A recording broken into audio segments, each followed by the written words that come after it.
पूरा local social economic educational political caste survey ఈ రాష్ట్రంలో రాహుల్ గాంధీ గారు చెప్పినటువంటి ఆలోచన మేరకు కాంగ్రెస్ ప్రభుత్వం రాగానే చేసి ఈరోజు దేశవ్యాప్తంగా రోల్ మోడల్గా తెలంగాణ అంతా దేశవ్యాప్తంగా చెప్తా ఉన్నారు. దాంతోపాటు ఎస్సీ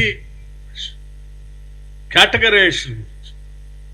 దశాబ్దాలుగా పెండింగ్ లో ఉన్న దాన్ని కూడా కాంగ్రెస్ ప్రభుత్వం దాన్ని లాజికల్ కంక్లూజన్ తీసుకొచ్చి కేటగరైజేషన్ చేసిన విధానం, నిరుద్యోగ యువకుల గురించి ఆలోచన చేసి పబ్లిక్ సర్వీస్ కమిషన్ ప్రక్షాళన చేసి ఇప్పటికే 56,000 మందికి ఉద్యోగాలు ఇచ్చిన విధానం, ఇంకో 30,000 మంది పైపులో ఉన్న విధానం, వీటన్నిటిని పరిశీలన చేసిన తర్వాత ఈరోజు పొలిటికల్ అఫైర్స్ కమిటీ పెద్ద ఎత్తున రాష్ట్ర ప్రభుత్వం చేస్తున్నటువంటి ఈ సంక్షేమ కార్యక్రమాలన్నింటినీ కూడా అభినందించడమే కాకుండా ఈ రాష్ట్రంలో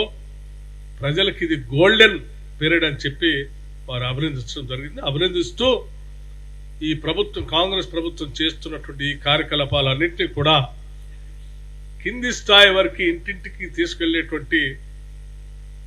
ఒక కార్యక్రమాన్ని, సమాచారాన్ని కూడా అందించేటువంటి వ్యవస్థను కూడా